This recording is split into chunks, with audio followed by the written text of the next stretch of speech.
Come to the statement. Minister Daniel Saikner.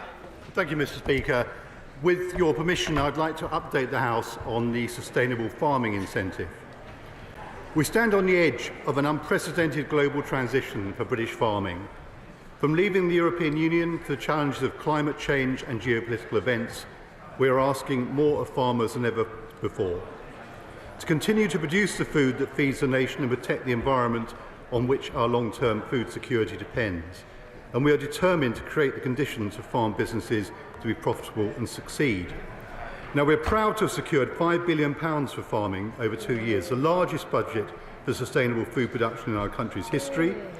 That's £1.8 billion for customers already in agreements, £1 billion for farmers who are now in SFI agreements, and a further £150 million for farmers in the SFI pilot. And Labour has got that money out of the door and into farmers' pockets. We've invested to bring thousands more farmers into the ELM schemes, which I'm afraid were vastly underspent by the previous government, to make a record number of capital items available for the coming year to help farmers carry out actions under the SFI and countryside stewardship, with £600 million available for productivity, animal health and welfare innovation and other measures to support agricultural productivity, as well as 50 landscape recovery projects across the country.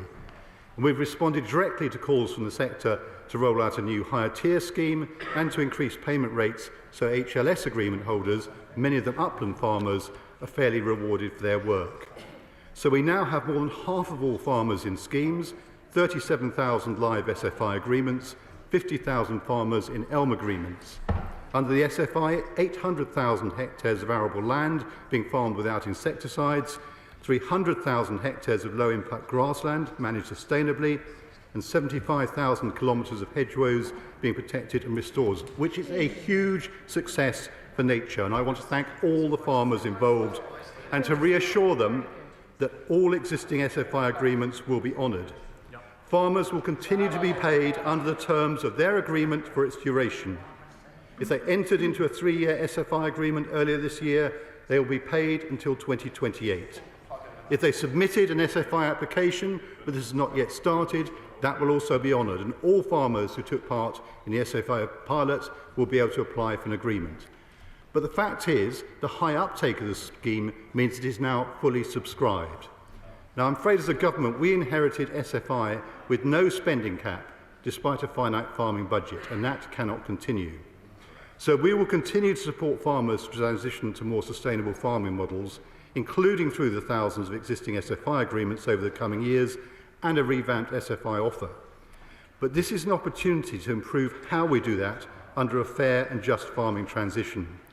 A transition that supports farms to be profitable businesses in their own right, through fairer supply chains, better regulation and greater market access, and that directs public funding in a fair and orderly way towards the priorities we've set out on food, farming and nature. So we will be strategic in how we design our schemes and responsible within the budget we have available. This is about using public money in a way that supports food production, restores nature and respects farmers as the business people they are. SFI can and must work better for all farms and for nature, and I'll set out the details of the revised SFI offer following the spending review, including when it will open for applications. We will work closely with the sector to design an improved scheme so they can tell us what works best for their businesses. We'll also put in place strong budgetary controls so that SFI is affordable to the public purse. The revised offer will align with our land use framework to better target SFI actions fairly and effectively, focusing on helping less productive land contribute to our priorities for food, farming and nature. But the underlying problem facing the sector is farmers do not make enough money, and the government is changing that. We announced the members obviously may laugh, but actually businesses do need to make money. They might need to know that. So we announced a new set of policies at NFU conference last month aimed at improving farm profitability, securing our food security and protecting nature. And through our farming roadmap, we're creating the conditions for farmers to run profitable businesses that can withstand future challenges. This decision is about investing in long-term stability. It's about a future where farmers are supported to run profitable businesses, where public money is used in a better way to better restore nature and to secure long-term food security. Yeah. Shadow Secretary of State Victoria Atkins. Well, may I thank the Minister for an advance copy of his statement, which I'm going to pull apart in a moment. May I thank you also, Mr Speaker, for granting the urgent question that forced the Minister to the dispatch box, because they sneaked this statement out last night, presumably hoping nobody would notice. But guess what? The countryside has. Because the question that we are all asking ourselves is, what has this government got against farmers and the countryside? They sneaked this announcement out that they were halting the Sustainable Farming Incentive Scheme immediately. This scheme replaced the EU's Common Agricultural Scheme when we left the EU. We set up this scheme with our Brexit freedoms to establish a farming policy that works for farmers, the environment and food production. Yet Labour pulled the plug without warning last night. This scheme is popular with farmers, and he doesn't have to take my word for it. To quote one, these schemes have the potential to be the most progressive and environmentally responsible schemes of their kind anywhere in the world. Those were the words of the former president of the CLA and father of the honourable member for Mid and South Pembrokeshire, who I'm sure will agree with his father's own analysis. Why then would this city-dwelling government stop such a successful scheme? In the word of the CLA president, Victoria Vivian, of all the betrayals so far, this is the most cruel. It actively harms nature, it actively harms the environment, and with war once again raging in Europe, to actively harm our food production is reckless beyond belief. Does the Minister think she's wrong? And yet, despite this, the Secretary of State, who, by the way, is missing in action, this is a significant statement which he has made, and he's sending out his junior minister to take the heat. Perhaps it's because the Secretary of State didn't want me to remind him of his own words in November, which was, he said, that farmers feel ignored, alienated and disrespected. Well, I do hope the Minister is going to be telling us how that's going now. The farming policy of this government can be summarised in 3 sentences. They will halt any farming and environmental scheme on which farmers rely without warning, without consultation, and using criteria they have never before defined. The state will seize their farmland at will through the compulsory purchase orders that were announced yesterday in the planning bill. And if families have managed to cling on to their farms despite all of this, then Labour will tax them for dying. But I'm delighted to hear that the Farming Minister himself conceded that farmers don't make enough money, so I hope that he's going to be changing the family farm tax. This adds up to nothing less than an outright assault on the countryside. As a proud rural MP, someone who actually likes the countryside, I'm already being contacted by constituents and farmers across the United Kingdom who have had the door slammed in their face with no notice and asking how they are meant to diversify, make a living and protect our countryside. Now, the Prime Minister said he understood the significance of losing a farm, acknowledging it can't come back, and warned against constantly moving the goalposts for the agricultural sector. Yet this is exactly what his government is doing. The statement issued by the government last night was a masterclass in Orwellian doublespeak. It says the SFI scheme has, I quote, reached completion. Well, what criteria has the government used? Because it hasn't set those criteria out before. The government's own website stated that up to 6 weeks' notice would be given for the withdrawal as SFI. Why was this disregarded last night? And how does he recognise that by doing so, this government has betrayed trust in the farming community yet again? How many farmers does his department believe will now be caught out without an SFI agreement during the transition period of at least a year? And just as with the family farm tax, Labour has got its figures wrong. The CLA has asked me to ask the Minister what his government's ambitions are now for the 2/3 of farmers in England who are not currently in environmental schemes. How much have the vast cuts to BPS payments saved his department, and where has that money gone? And how will the Secretary of State support upland farmers who were intending to move on to the sustainable farming incentives? And then, of course, there's the legal problems that this announcement last night has caused. How will the government meet its legally binding environmental targets, given they rely so heavily on the SFI scheme? And I do hope the Minister is going to be able to give us a good, clear legal analysis on the impact of changes to SFI on internal market competition law between England and other devolved authorities as a result of this change. Now, any words that the Minister uses about food security are meaningless in the face of this policy, particularly as we all know that this government has been delaying consideration and grants of these applications since the general election. So the figures here is using are wrong.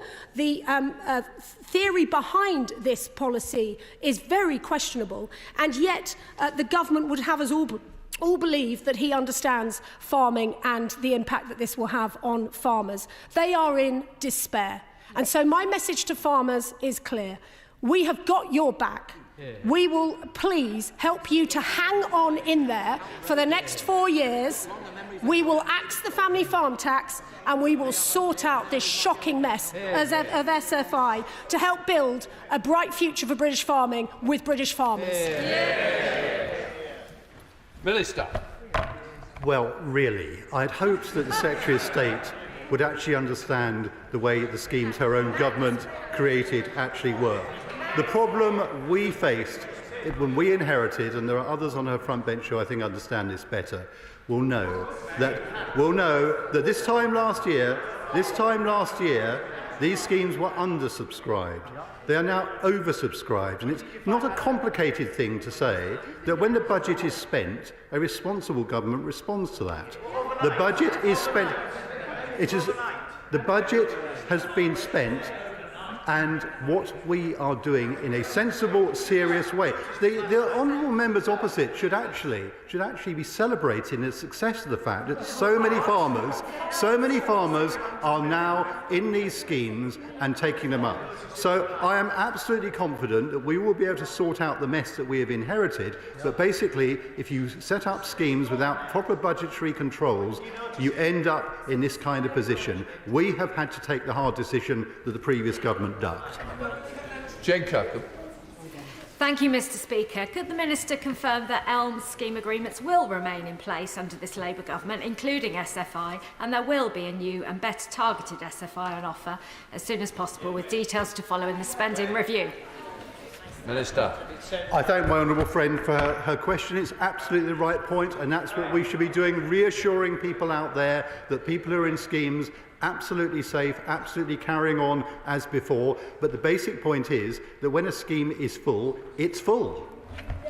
Liberal Democrat spokesperson Tim Farron. Thank you, Mr. Speaker. I thank the Minister for sight of his statement in advance. The closure of the SFI from 6 p.m. last night came without warning or consultation, and it constitutes the breaking of the government's word to farmers. Farmers are already losing their basic payment this year, but are now excluded from the very scheme designed to replace that. Hasn't the Minister then broken his word to farmers and to all who care about nature? Will he clarify how much money he will save from the BPS cuts this year, and that therefore it is not true that SFI is overspent? Isn't it true that when the BPS cut is taken into account, more than £400 million of the £2.5 billion farming budget will remain unspent? A bigger budget is pointless if you do not spend it. This money was supposed to reward farmers for nature restoration and sustainable food production. Doesn't this damage both? There are 6,100 new entrants to SFI this year, and yet only a mere 40 of them are hill farms. Doesn't this prove that, because of the failure of the Conservatives in the last administration, the big landowners and the corporates are already comfortably inside the tent, but the farmers who are outside and now locked out without warning are Britain's poorest farmers in Britain's most beautiful places like mine in the lakes and the dales? As the Tories oversaw a 41% drop in hill farm incomes in just 5 years, isn't this a bitter blow that is unbearable for our upland farmers? This betrayal will outrage everyone who cares for our environment, for our upland nature and landscapes. It will outrage everyone who cares about food security. It will outrage everyone who cares about our tourism economy, and it will outrage everyone who clings to that old-fashioned expectation that governments should keep their word. On Monday, the Secretary of State came to my beautiful constituency to pose for pictures by Windermere. I wonder whether he might come back tomorrow and face up to the farmers who steward the stunning landscapes around our beautiful lakes and who he has abandoned so shamefully. Will he reopen SFI, honour his promises, or else turn his back on the very people who feed us? Minister. Well, again, I'm disappointed in the honourable gentleman's comments because he's a thoughtful person and he and I have debated these issues many times. I'm sorry he didn't welcome the uplift in HLS payments, which he and many others have been asking for a long, long time, which will benefit upland farmers. And I would take him back to many of the discussions that we have had about the importance of getting the farm budget out to farmers. That is what has happened. The full budget is actually being spent, and that should be celebrated. Alex Sobel. The fruit and vegetable aid scheme is an important lifeline for producers collaborating, and it has meant that we've had a huge increase in our tonnage of various fruit and vegetables. That scheme is finishing on the 31st December 2025. What future plans have we got to support fruit and vegetable producers to collaborate in 2026 and beyond? Minister. I thank my honourable friend for his question. It's an important one. That is, of course, an EU legacy scheme, and we're considering the best way of taking that forward in future. But we're absolutely committed to supporting and working with the horticultural sector. We have around 35 minutes remaining. Questions have to be short and the Minister's response has to be on point and tight as well. Follow the House, Edward Lee. Will the Minister leave for a moment the hallowed cloisters of Cambridge and accept my invitation to take a rural ride through Lincolnshire, the breadbasket of England, to meet my farmers? Does he agree that sustainable farming is the key to food security? And therefore, will he take up with his colleagues in the Department of Net Zero why they're covering 15% of Lincolnshire with solar farms, in addition to taking away this grant? Minister. Well, again, I'm grateful to the honourable gentleman for his question. I'd always be happy to visit Lincolnshire. I've done it on a number of occasions. But on the question of how we allocate our land, of course, it's very important that we make sure that the new land use framework works effectively, because that's the most rational way of making those decisions. Julie Minns. Thank you, Madam Deputy Speaker. It's extremely welcome that under this government more money has been spent on schemes and more farms are in schemes than was the case under the last government. However, there are smaller farms like those in my constituency of North Cumbria who would not have had their plans as far advanced as their larger neighbours, along with their consultants. Can I ask him to outline what support will be available to those smaller farms going forward?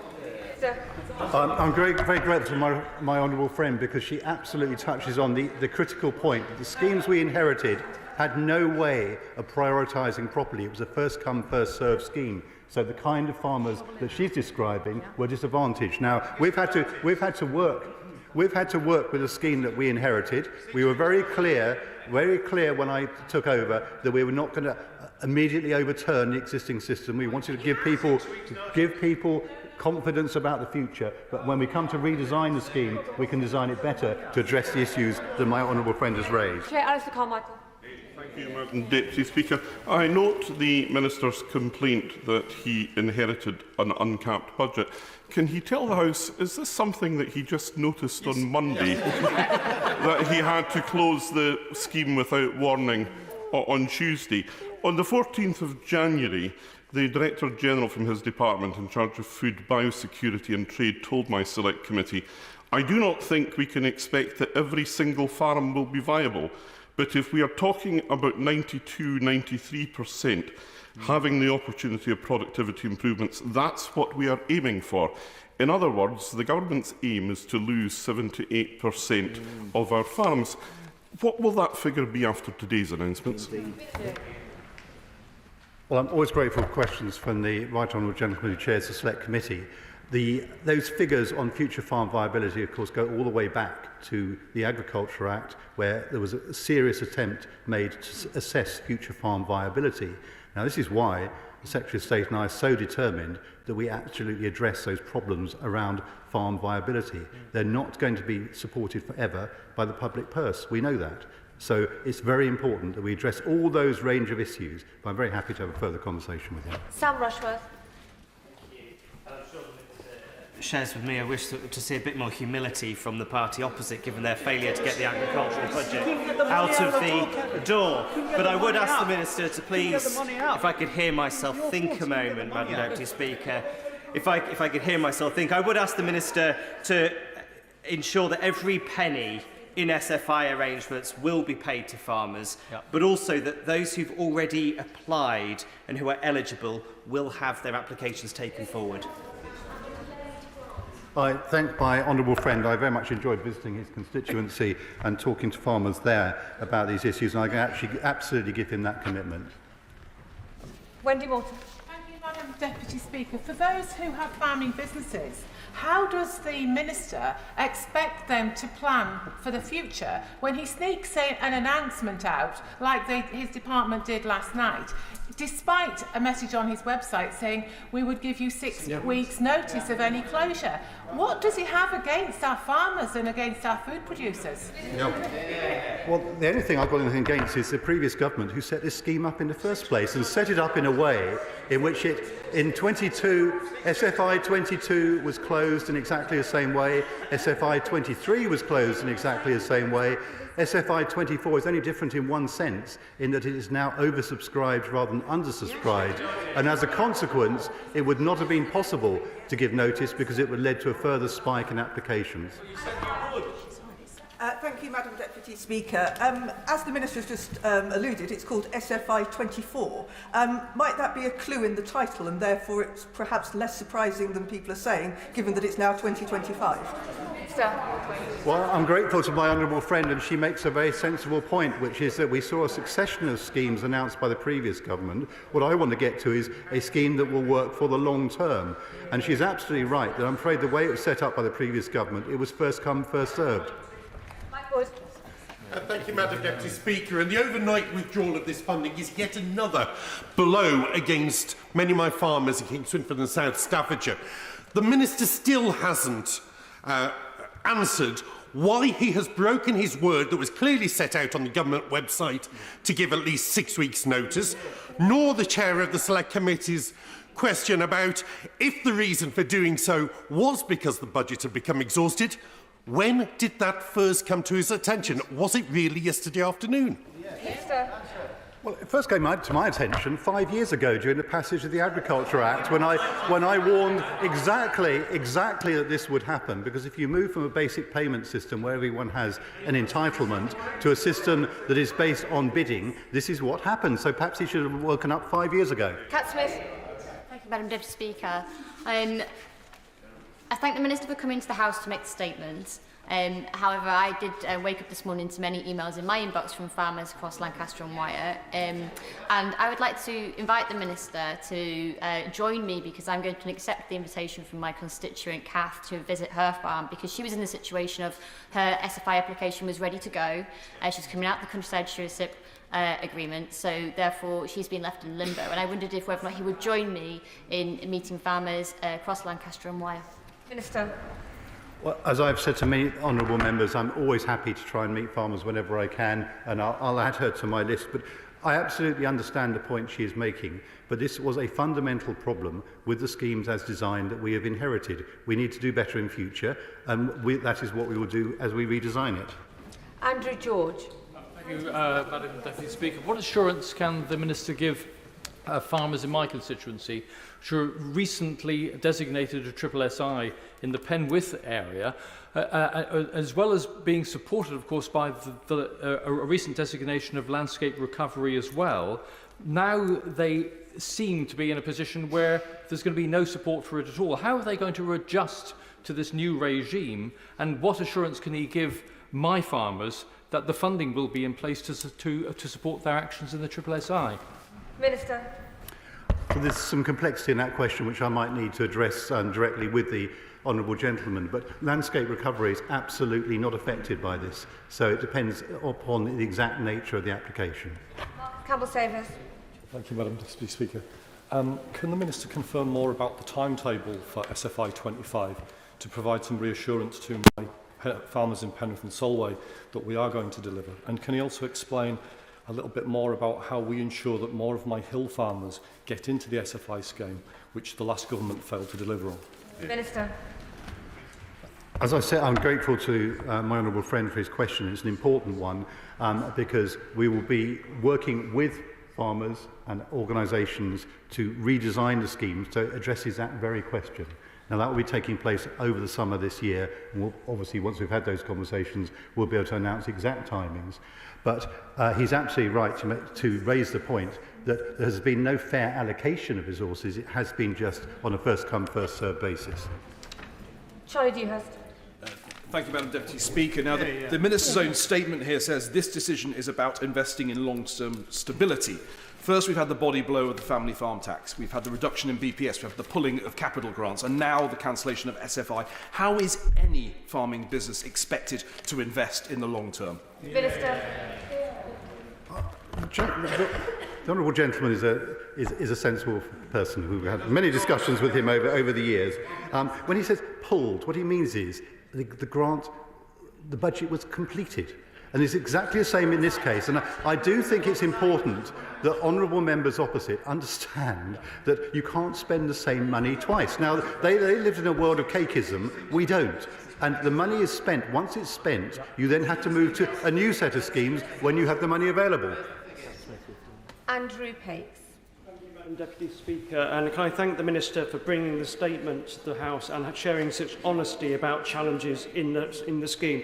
Can I urge the Minister not to take any lectures from the party opposite, who oversaw a chaos in DEFRA and a £300 million underspend, a shameful record? And can I ask the Minister if he can assure the House and outline details to ensure that future schemes gets the money out the door, gets it into farmers' pockets and stops the waste and bureaucracy we've seen under the previous government in DEFRA?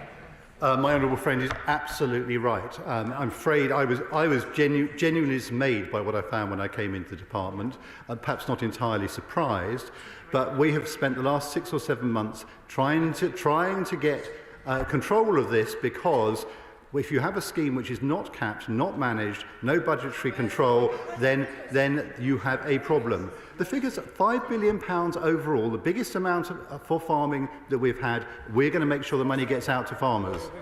Sarah Dyke. Deputy Speaker, coming at a time of record low confidence in farming, many farmers in Glastonbury and Somerton will feel that this sudden closure of the SFI scheme will bring them closer to closing their farm gates for the very last time, at a time when food security is at an all-time low. So what communications are going to affected farming businesses, and what support will DEFRA give to those that are dealing with vulnerable farmers at the sharp end? Well, I have to say I don't actually agree with some of the honourable lady's question, because the food security report that was published at the end of last year did not bear out her analysis. But the RPA has written to farmers today, setting out exactly the situation to give people reassurance. Whereas, Madam Deputy Speaker, is the Minister surprised that the party opposite is now crying crocodile tears when they failed to get £350 million of SFI out into farmers' hands, and they failed to stop speculative acquisition of farmland by tax dodgers? Minister. My honourable friend is absolutely right. I'm afraid, as on so many other issues, we're having to clear up the mess that we inherited, and it will take time, but we are setting out a clear path for the future, which I hope over time people will come to support. Paul. I don't know how to break this to the Minister, but I don't know if he realises, but when the thousands of farmers come to Westminster, they're not coming to thank him or the Secretary of State. Yesterday we had the sustainable farming incentive announcement. Today, an announcement that there is to be no extension to his honourable friend from Leeds, to the fruit and vegetable aid scheme, no extension to that. And that, of course, follows the family farm tax. The announcement which the Minister has made today speaks very ill of the financial management of his department. I make no apologies to repeat the questions asked by my right honourable and honourable friends. When did he know that he was hitting his budget ceiling? When had he set that as a criteria? What discussions had he had with the Treasury to increase the budget? And why was he deliberately, I presume, misleading farmers by pledging a 6-week notice period, and it wasn't even 6 seconds?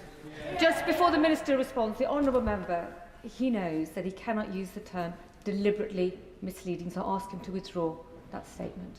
Inadvertently misleading. Inadvertently misleading. No. Minister. Thank you, Madam Deputy Speaker. I will take the honourable gentleman back to the origins of this debate. When we moved from basic payments to these schemes, it was always the case that there were going to be a point where the budget was spent. So we've known it for 5 years. We've known it for 5 years. That would.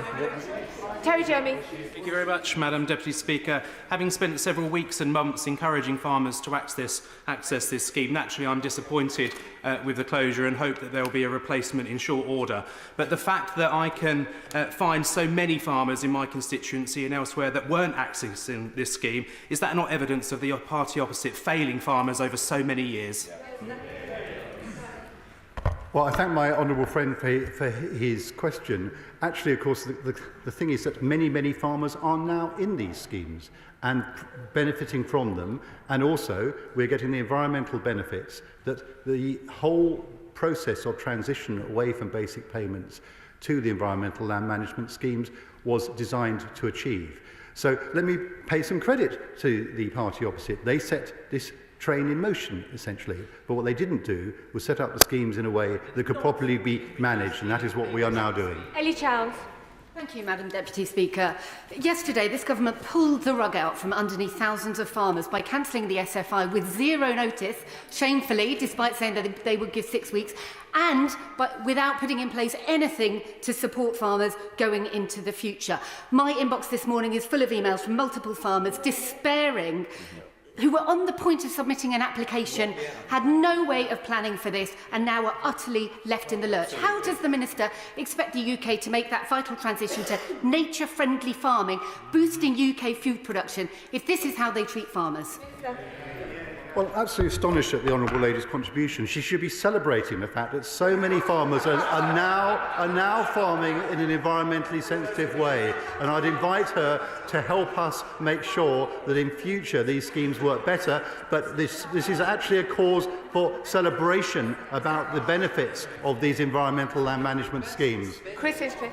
Madam Deputy Speaker, I've also been contacted by concerned and impacted farmers in North East Hertfordshire. Can the Minister assure me that the revamped SFI alluded to will allow farmers to plan seasons ahead over the remainder of this Parliament as they need to? Minister. I'm grateful to my honourable friend for his question. Quite clearly, over the last 5 years, we have all known that this was a transition that was happening. There was always going to be a point in this transition when we moved from basic payments to environmental land management schemes where it would be down to people applying for these schemes. So I understand my honourable friend's concerns. What I would encourage farmers to do is apply early in these schemes. It was a first-come, first-served scheme before. In the future, we'll try and make sure there's a better process for allocating, but that's the system we inherited. Adam Dance. One of the key messages from farmers at my forum I held in my constituency, Yeovil, was that they have lost trust in this government and investing in sustainable farming. Does the Minister recognising ending SFI with no warning has only worsened the loss of trust? And what plans does the government have to restore Yeovil's farmers' confidence in this government? Well, I hear the honourable gentleman's question, but I would say that the fact that we've got so many people in agreements, so much land actually being farmed within these agreements, shows that many people in this country have absolute confidence in what we're doing. Thank you, Madam Deputy Speaker. How on earth does the Minister correlate saying in his statement he wants to work with the sector when last night the government gave 30 minutes, just 30 minutes notice to the NFU, the sector, of this shameful cut to the SFI budget? What does that actually say about DEFRA's previous commitment to transparency, cooperation and co-design? Minister. Well, again, I'd say to the honourable gentleman that this has been a process going on for 5 years now, and that perhaps he should have looked a bit more closely at what was about to happen. Carla Lockhart. Thank you, Deputy Speaker. Minister, trust between farmers and this government is well and truly broken. Farmers feel betrayed, let down, and many are at breaking point. The closure of the SFI is a bitter and I believe a calculated blow on top of the family farm tax grab, and it will be the final straw for many British farmers, the people who feed us. How can the Minister justify sending over £500 million to farms in Africa, Asia and South America and stripping support for our own homegrown farmers? Well, I'm grateful to the Honourable Lady for her question, but I would just point out this is a scheme that relates to England, and the different devolved governments have different schemes. But in terms of the question about international aid, I would say that the key thing for us is to make sure that we support our farmers here, which is why we're spending a record £5 billion on farming over the next 2 years. Martin Vickers. The one thing in the Minister's statement that farmers in my Brigg-in-Immingham constituency would agree with is that they are not making enough money. When I hope the Minister takes up the Father of the House's invitation to visit Lincolnshire, will he agree to meet face-to-face with my farmers and explain to them exactly what his government are doing to increase their profitability? Well, I'm grateful to the Honourable Gentleman. We've had many exchanges across the chamber over the years. I'd be very happy to speak to his farmers and particularly talk to him about the work we're doing on supply chain fairness, which is very important to people. Helen Morgan. Thank you very much, Madam Deputy Speaker. Farmers in North Shropshire are really keen to improve the environment and farm in a friendly way, but they're also running businesses and they need to plan. There are farmers in my constituency who are hoping to apply for grants to raise the water table in peat soil areas. Those grants hadn't even opened, that's why they hadn't applied, and now the opportunity's gone. Can you tell us what he's going to do to enable farmers to plan and what the replacement scheme is going to look like? Well, the Honourable Lady raises an important question. SFI is only one part of the set of schemes that the Department has to work with farmers on nature restoration, and my colleague is just telling me we're £300 million available for peat restoration, so there are other schemes available. Dr Luke Evans. No notice and the scheme immediately closed. The Minister says it's full, it's complete. When did he know this, and why didn't he tell the farmers it was going to happen? Exactly. I think there's still a misunderstanding about how these schemes work. If you have a first-come, first-served scheme, and people have known for weeks and weeks and weeks, months, that it would be full at some point. So there comes a point where you have to make a decision, and if you are working within your budgets properly, you can hardly say a week or two before that suddenly it's going to close, because you then get a spike in applications. It's like a run on a bank. I'm afraid, basically, when the scheme is finished, it's finished. Ross Savage. Thank you, Madam Deputy Speaker. Nature and food, farming and farmers are the absolute foundation of British life in every sense, and this change is deeply regrettable. Can the Minister assure this House that every support will be given to farmers to adapt to these changes and to give them the help with the time, the technology that they don't have? They are already on their knees. Please, can the Minister assure this House that the necessary support will be given to stop them from buckling under the load of these successive changes? Minister. Well, I hear the Honourable Lady's question, but I'll just repeat to her, with 50,000 farmers in ELM agreements, the majority of farmers are already working with us to make that change to environmentally friendly farming. It was never clear how many of the overall numbers of farmers would make the transitions into the new schemes.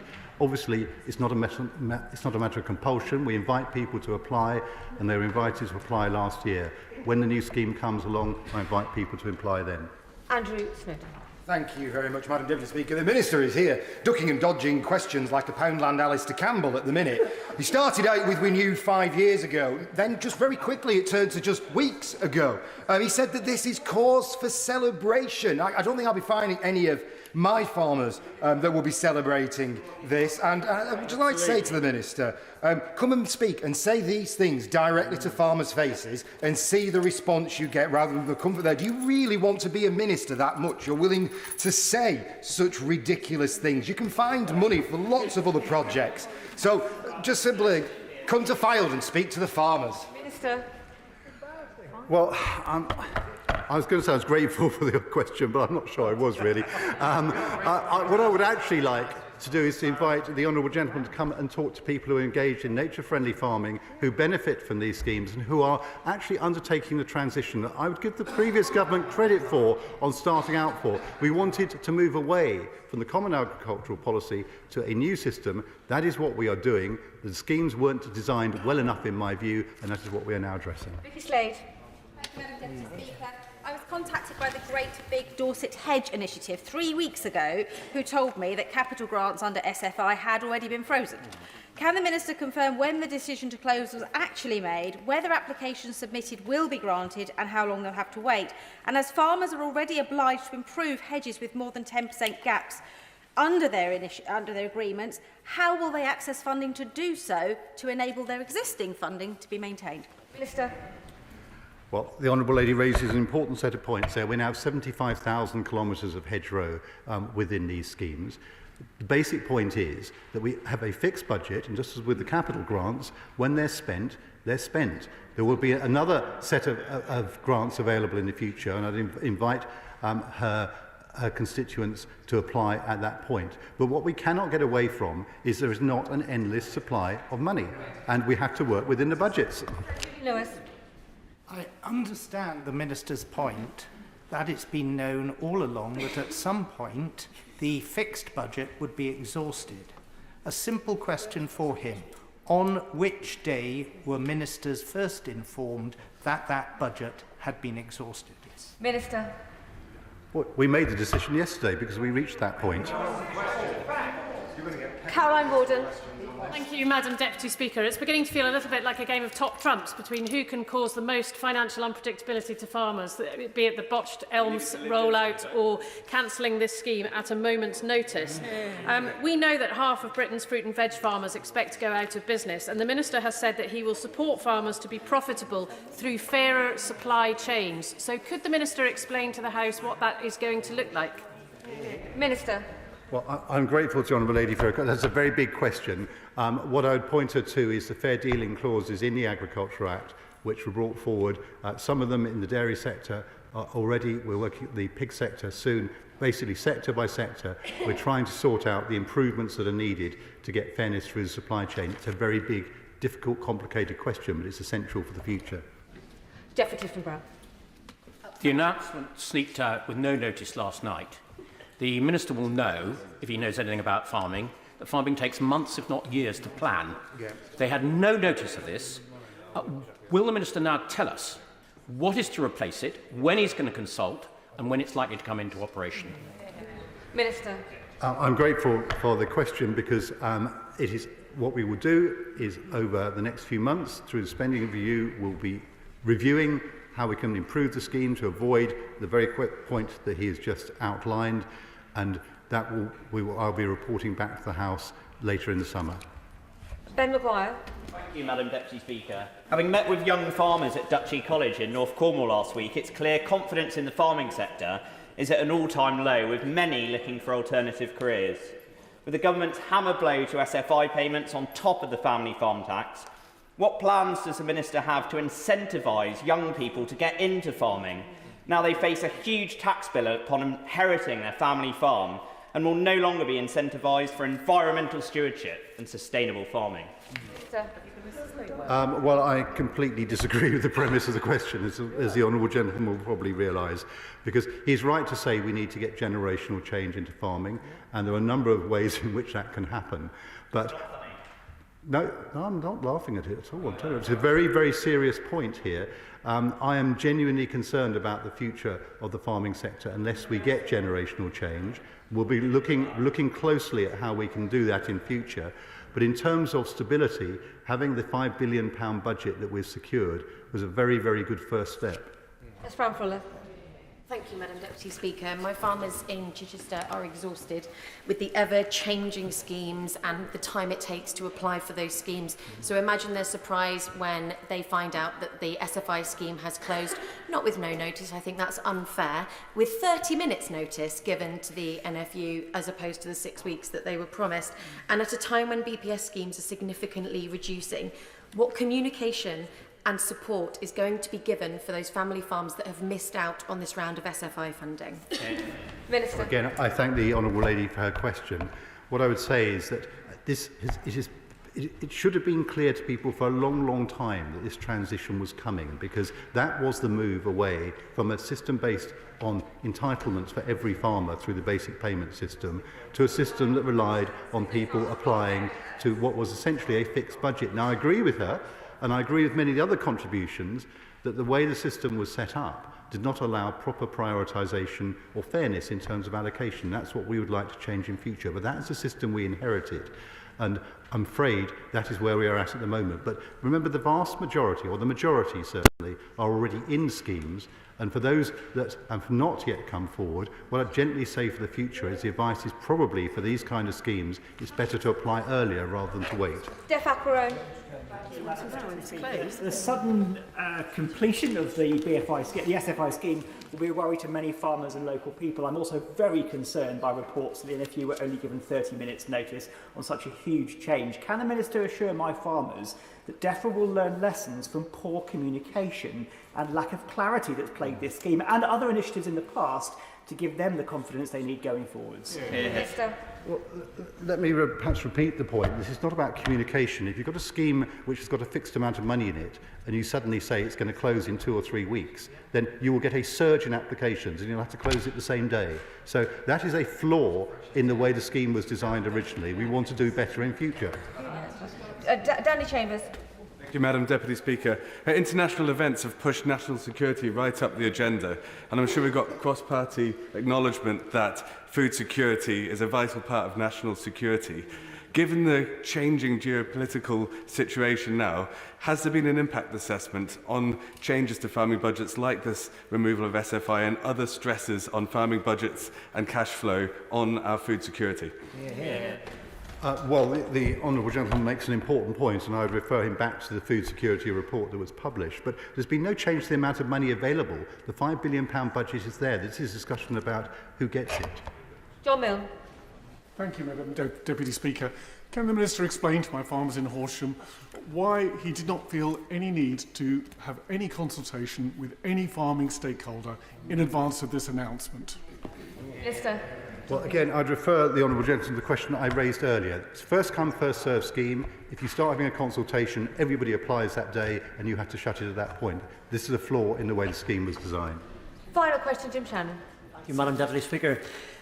The Minister is much liked in this chamber, and we all know that. However, it is disappointing to hear of the pausing of a new application for sustainable farming incentives for farms in England. It is understandable, of course, that this would be seen as a betrayal to so many farmers. In Northern Ireland, agriculture support is different, but nonetheless, the central funding comes from this government centrally here.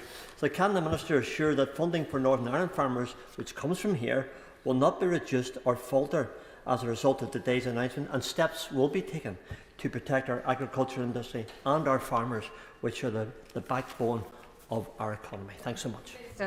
Well, I thank the Honourable Gentleman for his kind words, and I suspect we shall renew our acquaintance in Westminster Hall this afternoon. But I can assure him that this announcement makes no difference to the funding arrangements for Northern Ireland. That concludes the point of order. Victoria Atkins. Thank you, Madam Deputy Speaker. The Minister has been asked repeatedly why no notice was given to farmers of the closure of this scheme. He has given a range of answers, including, and I quote, people knew weeks ago, months ago, about this closure, and even stretching to 5 years ago. This is very important, not least because business decisions are having to be made on the fly today, but also, of course, there may be legal consequences to the answer the Minister has given. So how can we encourage the Minister to correct the record and state the fact that no notice was given to farmers? I'm grateful for the Right Honourable Member for giving notice of her point of order. The Chair is not responsible for the accuracy of Minister's statements in the House, but she has put her point of order on the record. I don't believe that I don't believe that the Minister wishes to respond, and I will end that there. The next point of order is Marie Tidwell.